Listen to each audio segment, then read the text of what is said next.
32 16 8 gibt es in München nicht. Das haben wir damals überprüft, weil wir wollten ja da keine Ärger machen oder so. Aber wir haben natürlich nicht gewusst, dass es deutschlandweit oder deutschsprachig so ein Hit wird. In kleineren Städten gibt es so 5-stellige Nummer sehr wohl. Und wir haben viele Telefonnummernänderungen bezahlt, Blumensträuße verschickt an ältere Damen. Und ja, wir müssen uns heute nur entschuldigen, wir viele Familien und Leid überhaupt damals den Telefonterror ausgehalten haben. Die Jugendlichen haben sich da einen Spaß daraus gemacht. Hey, rufen wir den Doris an.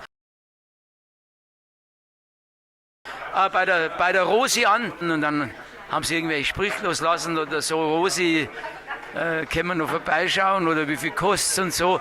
Und irgendwelche Leute die haben ja nicht gewusst, was da los ist. Also, ja, ich habe einen Meter hoch Zeitungsausschnitte daheim, wo es um das Thema geht mit der Telefonnummer.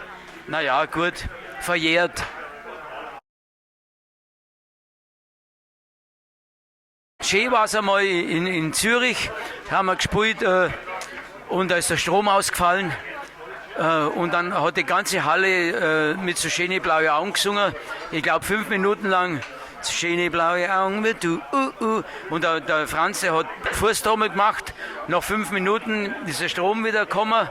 Haben wir einen Song zu Ende gespielt und Begeisterung war natürlich groß. Das war eine schöne Sache damals.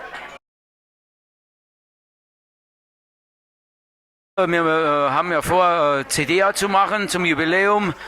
Das ist jetzt das Nächste, was wir angehen. Und vielleicht geht eine kleine Tour noch zusammen im Jubiläumsjahr. Wir haben zum 30-jährigen Jahr eine Jubiläumstour gemacht in München, Munich-Tour. Da spielen wir dann auch in kleine Locations, also so Vereinsheim oder so.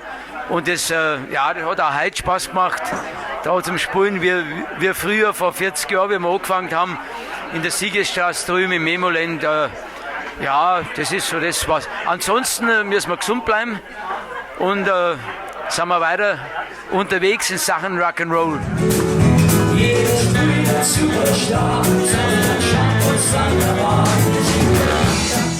Sind wir weiter unterwegs in Sachen Rock'n'Roll.